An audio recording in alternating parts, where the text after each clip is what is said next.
Leviticus 25. The Lord said to Moses at Mount Sinai, "Speak to the Israelites and say to them, when you enter the land I am going to give you, the land itself must observe a Sabbath to the Lord. For 6 years sow your fields, and for 6 years prune your vineyards and gather their crops.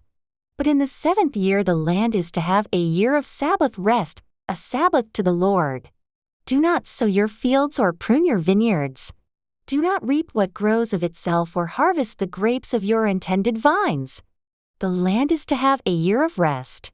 Whatever the land yields during the Sabbath year will be food for you for yourself, your male and female servants, and the hired worker and temporary resident who live among you, as well as for your livestock and the wild animals in your land. Whatever the land produces may be eaten. Count off 7 Sabbath years 7 times 7 years so that the 7 Sabbath years amount to a period of 49 years. Then have the trumpet sounded. Everywhere on the 10th day of the 7th month, on the Day of Atonement sound the trumpet throughout your land. Consecrate the 50th year and proclaim liberty throughout the land to all its inhabitants. It shall be a jubilee for you. Each of you is to return to your family property and to your own clan. The 50th year shall be a jubilee for you. Do not sow and do not reap what grows of itself or harvest the untended vines. For it is a jubilee and is to be holy for you. Eat only what is taken directly from the fields. In this year of jubilee everyone is to return to their own property. If you sell land to any of your own people or buy land from them, do not take advantage of each other. You are to buy from your own people on the basis of the number of years since the Jubilee, and they are to sell to you on the basis of the number of years left for harvesting crops. When the years are many, you are to increase the price, and when the years are few, you are to decrease the price, because what is really being sold to you is the number of crops. Do not take advantage of each other, but fear your God. I am the Lord your God.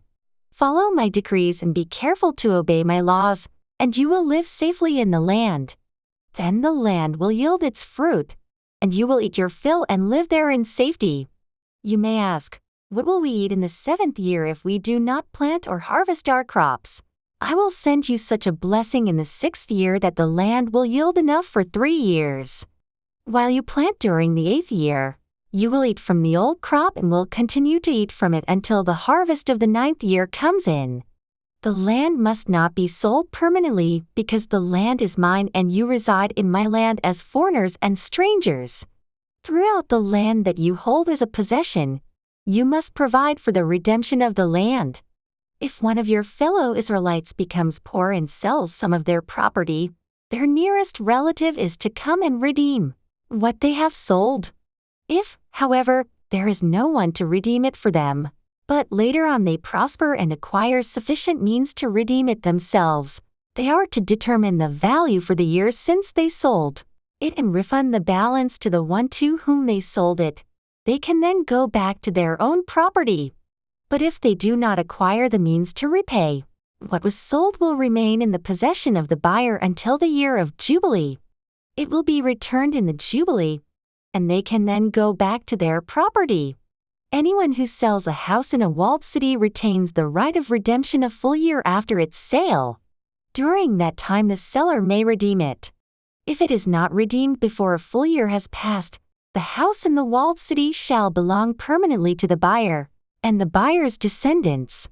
It is not to be returned in the Jubilee. But houses in villages without walls around them are to be considered as belonging to the open country. They can be redeemed, and they are to be returned in the Jubilee. The Levites always have the right to redeem their houses in the Levitical towns which they possess.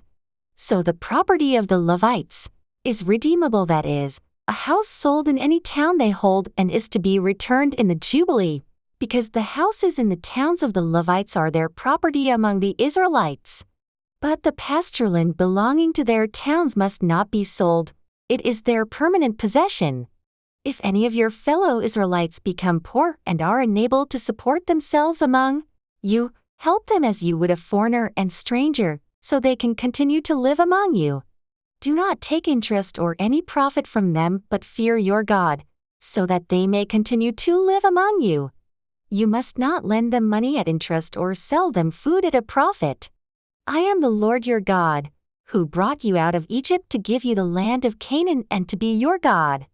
If any of your fellow Israelites become poor and sell themselves to you, do not make them work as slaves. They are to be treated as hired workers or temporary residents among you. They are to work for you until the year of Jubilee.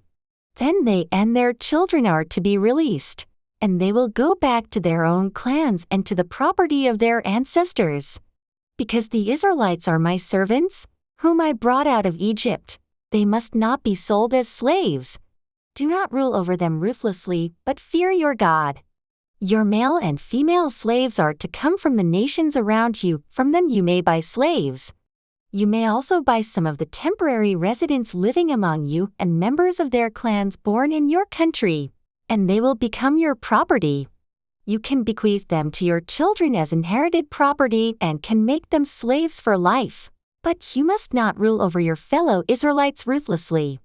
If a foreigner residing among you becomes rich and any of your fellow Israelites become poor and sell themselves to the foreigner or to a member of the foreigner's clan, they retain the right of redemption after they have sold themselves.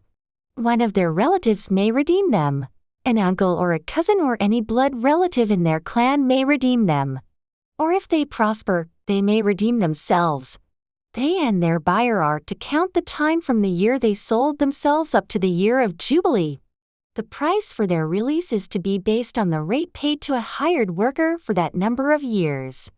If many years remain, they must pay for their redemption a larger share of the price paid for them.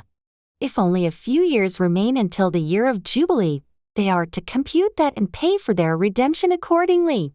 They are to be treated as workers hired from year to year. You must see to it that those to whom they owe service do not rule over them ruthlessly. Even if someone is not redeemed in any of these ways, they and their children are to be released in the year of Jubilee, for the Israelites belong to me as servants. They are my servants, whom I brought out of Egypt. I am the Lord your God,